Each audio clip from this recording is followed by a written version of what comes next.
The tones dropped at 2:14 a.m., that hollow, cracked buzz that cuts straight through sleep. Station 3 had been quiet until then, the kind of quiet that makes the night feel thinner than it should. "Residential trailer fire," the dispatcher said. "Possible entrapment. Caller reports an infant inside." Mason Holt was on his feet before the rest of the crew cleared their bunks. 26 years old, 3 years on the job, still young enough to feel everything but old enough to hide it. He tugged on his boots, shrugged into his turnout coat, and ran for Engine 3. The station sat on the edge of a rural patch of Logan County. Nothing but wheat fields, gravel roads, and scattered trailer parks. Fires out here burned fast. Light construction, thin walls, poor maintenance. Everyone on the crew knew that when a trailer caught fire at 2 in the morning, you were already fighting the clock. They rolled out within 60 seconds. Mason rode the jump seat, helmet in his lap, mask hanging off the strap. Outside, the night was pitch black except for the scatter of stars and the flicker of distant lightning from a storm that hadn't reached them yet. The wind carried a warm, dry smell.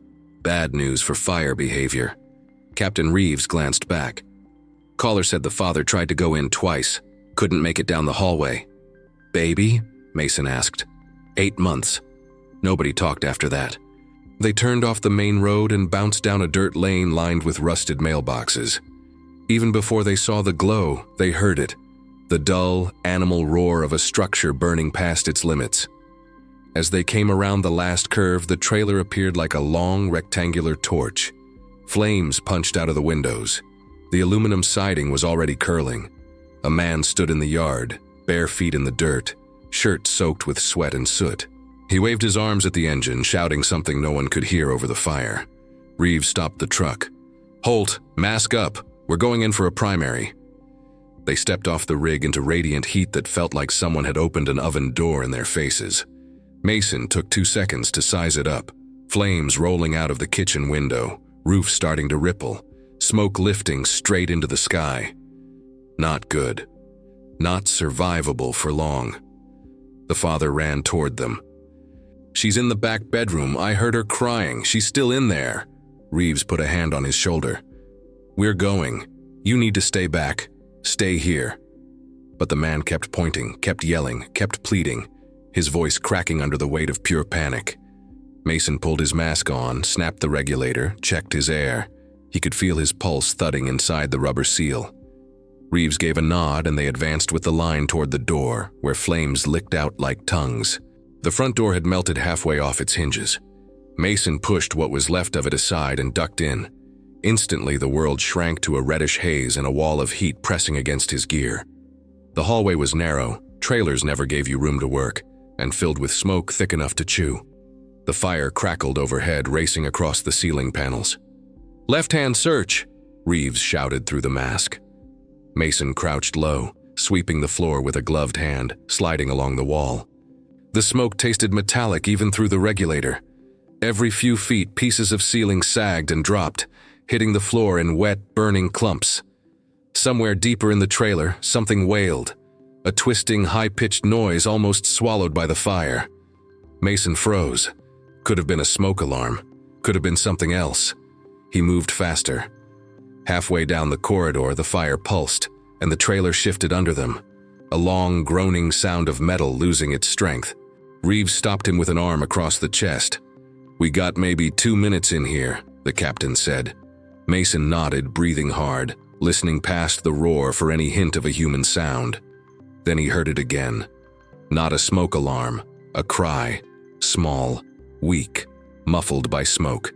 He pushed forward. Reeves followed. The nursery door was half blocked by fallen paneling. Mason shoved debris aside, kicked the door in, and crawled into a room glowing orange through thick, roiling smoke. A crib sat against the far wall, barely visible. He reached it, hands shaking. The baby lay curled in the corner, face gray, chest fluttering with shallow breaths. "Got her!" Mason shouted. He swept her up, wrapped her in his turnout coat, and turned back toward the hall. Behind him, a loud crack ripped through the ceiling, followed by another. Reeves's voice came hard and urgent. "Move, Holt! Roof's coming down!" Mason duck-walked into the hallway with the baby cradled tight against his chest. her tiny body barely stirring inside his coat. The smoke had thickened to the point where even his flashlight beam looked like it was dissolving in front of him. The heat climbed fast, higher than it had been only seconds earlier, which meant the fire was in full takeover mode. Reeves was already backing toward the exit, hose line pulsing under his arm, trying to cool the hall enough to buy them a path. Ceiling panels rained down in chunks, some still burning, some smoldering at the edges. The narrow hallway funneled every bit of heat straight at them. "Stay low," Reeves yelled. Mason dropped to his elbows, almost crawling on his forearms to shield the baby. He could feel her faint breaths against his glove. Barely there, but there. That was enough to keep him moving. Halfway to the door, another heavy groan rolled through the structure. The roof above the kitchen bowed, steel frame warping. The temperature spiked so suddenly his mask alarm chirped from the heat alone. Reeves spun. Go now." Mason didn't argue. He pushed forward, the baby tucked close, his gear scraping against the narrow walls. Behind them, something collapsed, hard enough to send a pulse of air through the hallway. Flames curled across the ceiling like they were chasing them out. They burst through the doorway just as a sheet of burning plywood slammed down where Mason had been 2 seconds earlier. The blast of heat behind him made him instinctively curl around the baby and dive into the dirt. Reeves grabbed his coat and dragged him clear. "You good? Holt, talk to me." I'm good, she's breathing." The father was already running toward them, stumbling over the hose line, crying out incoherent words. Reeves intercepted him with both hands on his shoulders. Let us check her first." Mason pulled his coat back from the baby just enough to see her face. It was covered in soot, nose plugged with black streaks, but her chest moved, slow and shallow. "Airways compromised," Mason said. "We need EMS now." "Ambulance is 4 minutes out," Reeves said. The father hovered inches away, shaking. "Is she alive? Tell me she's alive." "She's alive," Mason said, steady and firm. "We just need to help her breathe." Reeves handed him a pediatric mask from the med bag. Mason knelt in the dirt, shielded the baby with his body, and gave her gentle puffs of air. Not enough to overwhelm her, just enough to keep her oxygenated. Her eyelids fluttered, head turning weakly. "She's responding," Mason said, barely above a whisper. Behind them, the trailer gave a final groan, then a whooshing sound like a giant taking a breath. The roof folded inward, sending a column of sparks into the night. The father turned to look, but Reeves kept him facing forward. "Don't worry about that," the captain said. "We got her out. That's what matters." The sound of distant sirens began to rise through the dark. The father dropped to his knees beside Mason, hands on his face, crying in a way that had nothing controlled left in it. Mason didn't look up. He stayed focused on the baby, on keeping her airway open, on watching every tiny rise of her chest. His own breathing slowed, falling into the same rhythm he was giving her, steady, calm, deliberate. The ambulance pulled into the dirt lane, lights bouncing off the trees. 2 paramedics jogged over with a pediatric kit and lifted the baby from Mason's arms. He gave a quick report, voice clipped, trying to stay objective but hearing the shake beneath it. 8-month-old female, smoke inhalation, shallow respirations on retrieval, responsive to assisted breaths. "You did good," one of the medics said, already fitting the infant with oxygen tubing. The father followed them, still crying, still begging for reassurance. Reeves put a hand on Mason's shoulder. "You're shaking," he said. "I'm fine. You were in there longer than we should have been." Mason looked out at the collapsed trailer, smoke rising in slow spirals. "But we got her," Reeves nodded once. "Yeah, we did." The ambulance doors closed and its engine throttled up. As it pulled away, Mason watched the red taillights fade into the night. The adrenaline started to drain out of him, leaving his hands unsteady. Reeves said nothing more. He didn't have to. In this line of work, you learn to take your victories in small pieces, breath by breath, heartbeat by heartbeat. And tonight, they'd managed to pull one out of a burning trailer seconds before the fire took everything. Engine 3 stayed on scene another hour, knocking down hot spots while the fire investigator from the county worked his way around the collapsed trailer with a flashlight and a clipboard. The sun wasn't up yet, but the horizon had started to gray. That dead, colorless light made everything look colder than it was. Mason hauled hose back toward the engine, gloves coated in soot. His body moved on autopilot, routine motions settling in after the chaos. Reeves worked a few yards away, checking for smoldering pockets along the frame where the roof had folded into itself. The investigator, a stocky guy named Ben Price, approached them. "You two were first in?" Reeves nodded. "Primary search. One victim removed." Price scribbled something. "Dad says it started in the kitchen, space heater near some plastic bags." "Tracks," Reeves said. "Fire ran that hallway fast." Price pointed his flashlight toward the twisted metal. "You're lucky that roof didn't drop a minute earlier." Mason didn't say anything. He could still hear it, the low groan above them just before everything let go. He felt the same tightness in his stomach he'd had inside the hallway. Not fear exactly, more like leftover adrenaline that hadn't found a place to settle. Price gave a sympathetic nod. "Hell of a grab, though. Not a lot of babies make it out of these." Reeves moved on without responding, but Mason caught the look in his eyes. Compliments after a call like this never landed right.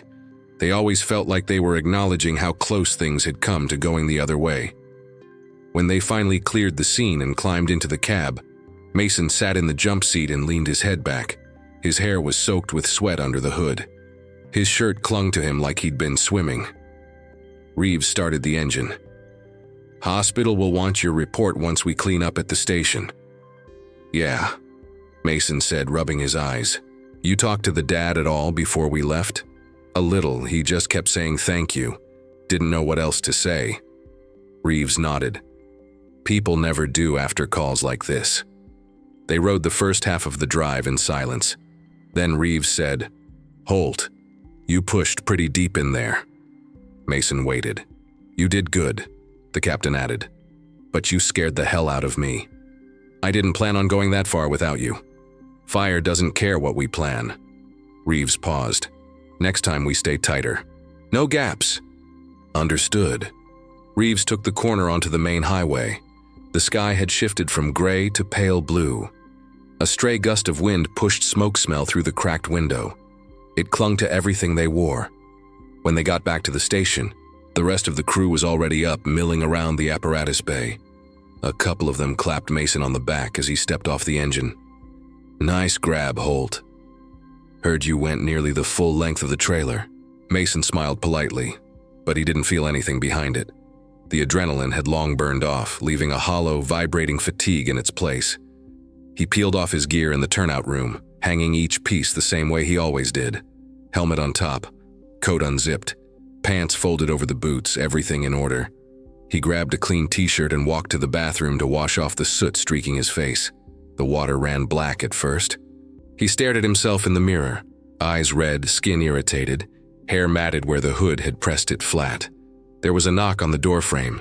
It was Parker, one of the senior firefighters, a guy who'd been on the job 20 years. "You need anything?" he asked. "I'm good." "EMS radioed in," Parker said. "Baby's stable. Oxygen's helping. They're doing a full eval, but they said her vitals look solid." Mason felt something loosen in his chest. "Good. That's good." Parker leaned against the wall. "You okay?" "Yeah." Parker didn't leave. "Look, man, those trailer fires get in your head. Don't let this one sit there too long." "I won't." "All right." Parker gave him a small nod. "Come get breakfast when you're ready." When the door closed, Mason let the sink run another moment. He wasn't thinking about the fire anymore. He was thinking about the sound the baby made. Barely a cry, more of a thin, rasping whine. He'd heard that sound once before years back during a house fire on the north side when he was still a volunteer.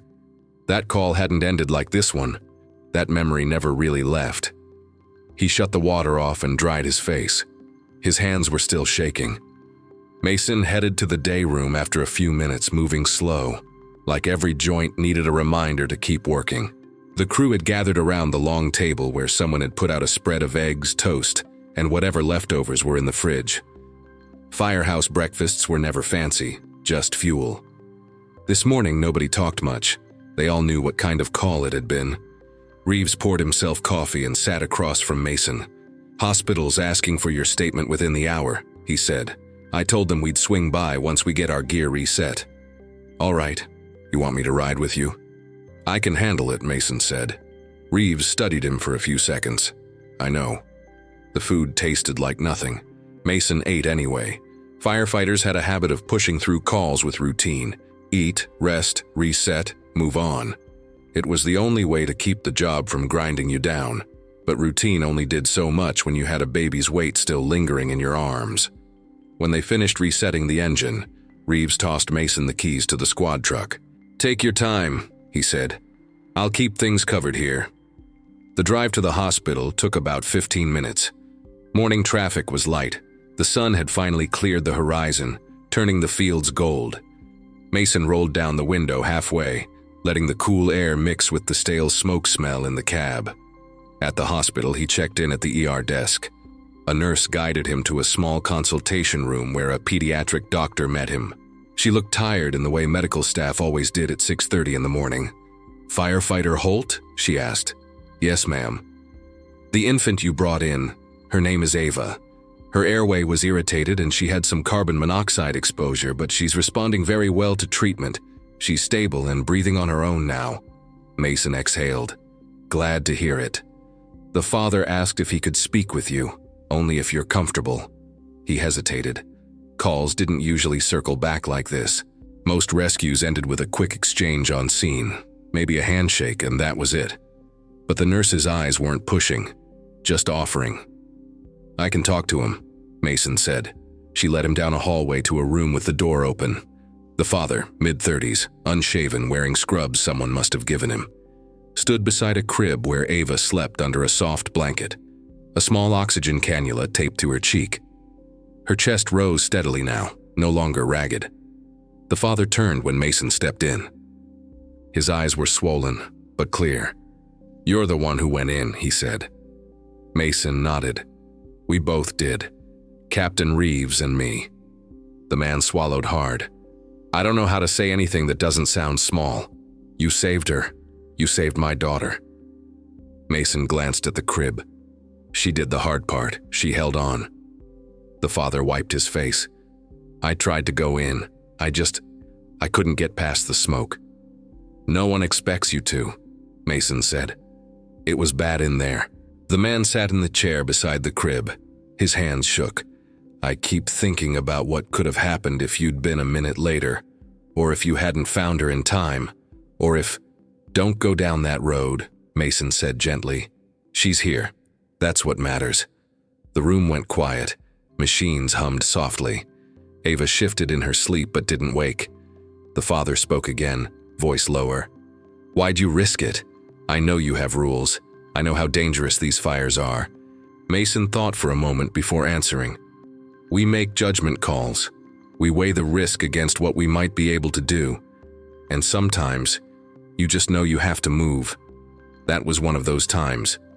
The father nodded slowly, absorbing it. A nurse stepped in and said they needed to run a few checks. Mason took it as his cue to leave. As he stepped into the hallway, the father called after him.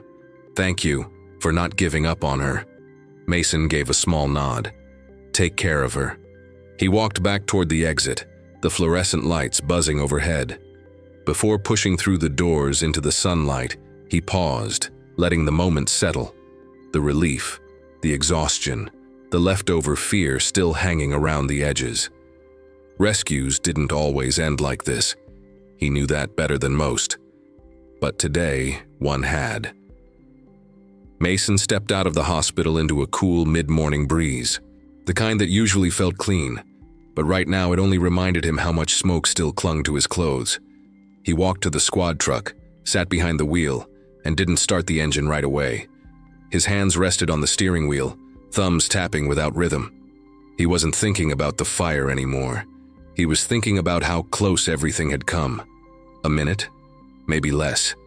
He finally turned the key and headed back toward Station 3.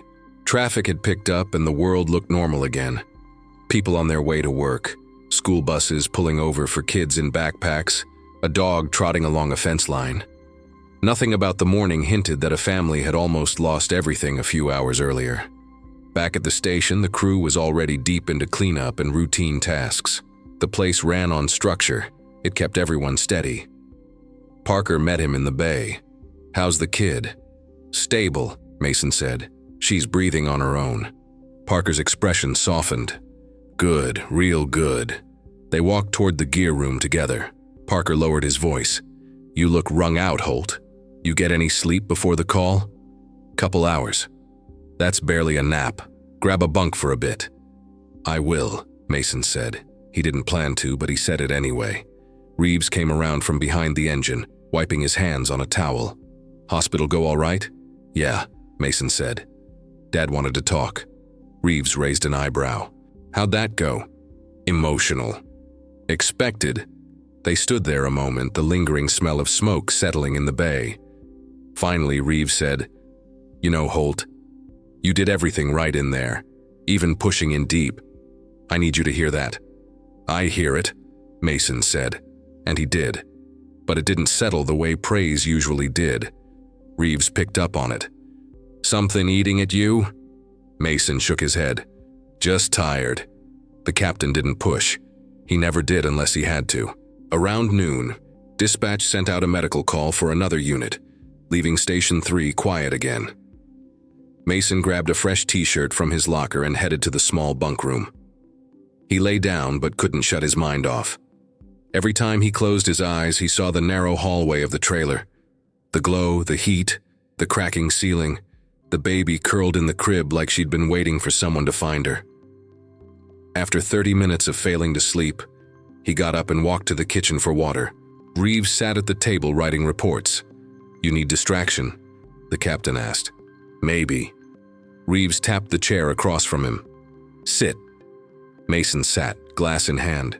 Reeves kept writing for a moment, then said, "You think about the old call?" Mason froze. "Which one?"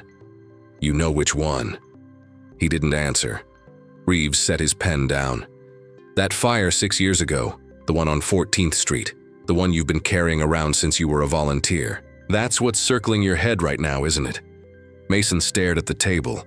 The answer was yes, but saying it felt like admitting something he'd spent years trying to outrun. "I couldn't find the kid," Mason said quietly. "Different situation, different building. But I still hear it sometimes, the alarms, the mother screaming. I froze in that hallway. I was 19. Didn't know enough to make the right call.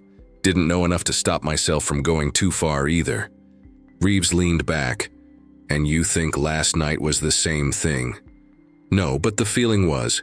The urgency. The way the fire moved." "And the difference," Reeves said, "is that you made the right call this time. You didn't freeze. You didn't hesitate. You read the conditions, you moved fast, and you got her. You didn't go in reckless. You went in for the right reasons." Mason rubbed the back of his neck. "Still feels like it could have gone either way." "Of course it could have," Reeves said. "That's fire. Nothing about this job is guaranteed." They sat quietly for a while, the only sound the clicking of the wall clock above the coffee maker. Reeves eventually stood, stretched, and said, "Take a walk outside. Clear your head. You'll feel better." Mason nodded and headed out to the small patch of grass behind the station. It wasn't much, just a picnic table, a grill the crew barely used, and a view of an open field. He sat on the table instead of the bench and let the afternoon wind roll over him. He didn't think about the fire this time. He thought about Ava, her tiny breaths coming back, the way her eyelids fluttered under the fluorescent lights. He thought about the father, his breaking voice, and the weight of knowing how close he'd come to losing her. And finally, with the field stretching out quiet and empty in front of him, Mason felt some of the tightness in his chest ease. Not all of it, but enough to breathe normally again. He knew the job would hand him more nights like the one he'd just had, more close calls, more decisions that came down to seconds. But today, one small life had made it out because he didn't stop moving. Because he trusted his training. Because he pushed through the fear instead of letting it freeze him. It wasn't closure, but it was something. He sat there until Reeves called him in for afternoon checks. When he stood up, he felt steady again. The rest of the shift moved slowly, a calm stretch that almost felt out of place after a rescue like that. Afternoon checks rolled into evening cleanup. Dinner was simple: pasta, salad, Garlic bread burnt a little around the edges like always. The crew talked about weekend plans, station gossip, and a busted hydrant someone had nearly backed a rig into last week. Normal stuff. The kind meant to reset everyone after a hard call. Mason sat with them, listening more than talking. He felt better than he had that morning, more grounded, more present, though a lingering heaviness still sat under the surface. Not painful, just there. When the sun dipped low and shadows stretched across the bay floor, Reeves joined him at the apparatus door. "You heading out right after shift?" the captain asked. "Probably," Mason said. "Thought about stopping by the hospital again." Reeves nodded. "Not a bad idea. Just don't expect anything from it. Sometimes seeing them again helps, sometimes it just stirs things up." "I know. You going to be all right?" "Yeah," Mason said, and this time he meant it. The overnight hours passed without another call. At shift change, Mason gathered his things and headed to the parking lot behind the station. The air was cool again, the same temperature it had been when the tones dropped the night before. But it felt different now. Less sharp, less charged. He tossed his bag into his truck, but before climbing in, he paused, hands resting on the doorframe. He looked back at the station, its brick walls, the lit bay, Engine 3 parked with the morning sun catching the chrome. The place looked solid, steady, like it always had. He decided to take the drive. The hospital was quieter than the day before. A volunteer sat at the front desk, half asleep behind a magazine. Mason nodded a greeting and made his way to the pediatric wing. He wasn't sure if visiting again was the right call, but the thought of not knowing how she was doing tugged harder than the hesitation. When he reached the room, he saw the father standing inside, holding Ava against his chest. She wore a tiny beanie someone from the staff must have given her, and she let out soft, small breaths, steady ones. The father looked up when Mason appeared in the doorway. "She's off oxygen," he said. "Docs say she's doing really well." "That's good," Mason said, leaning against the frame. "Come in," the father said. Mason stepped inside. Ava blinked at him with unfocused eyes, the way babies look at everything like they're still deciding what the world is. A faint bruise from the mask sat on her cheek, but otherwise she looked untouched by the chaos she'd been pulled from. "I don't know if I said this the right way yesterday," the father said, "but you didn't just get her out. You gave her a life she wouldn't have had otherwise." Mason shook his head lightly. "Fire does what it does. We try to get there in time. Yesterday we did." The father lowered his voice. "You ever think about what makes someone run into a burning building for somebody they don't even know?" "All the time," Mason said. "And?" Mason thought for a moment before answering. "It's not about who they are. It's about the chance that someone's still in there and still alive. When that chance exists, you move. Doesn't matter if it's a stranger. Doesn't matter if it's dangerous. You move anyway." The father nodded, eyes welling but steady.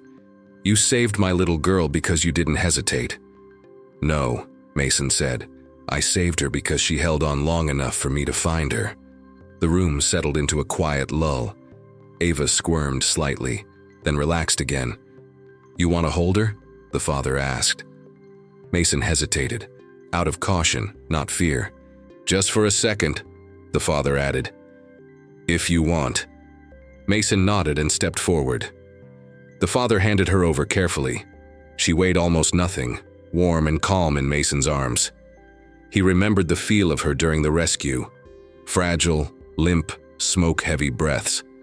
Now she felt alive, present, bright in a way that had nothing to do with light. Her tiny fingers curled against his shirt. He said nothing. He didn't need to. The moment filled itself. After a minute, he handed her back. "Take good care of her," he said. "With everything I've got," the father replied. Mason stepped out into the hallway. This time the air felt clean. The fluorescent hum didn't buzz in his ears. His shoulders felt lighter.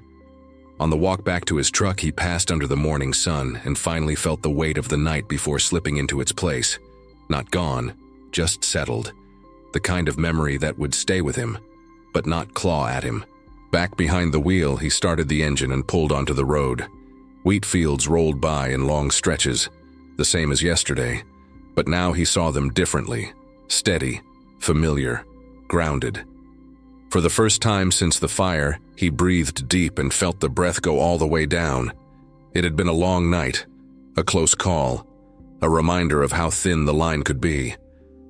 But today, a baby named Ava was alive because he didn't stop moving when the world narrowed to smoke and heat and seconds. He drove on, the road open, the day new, the shift behind him.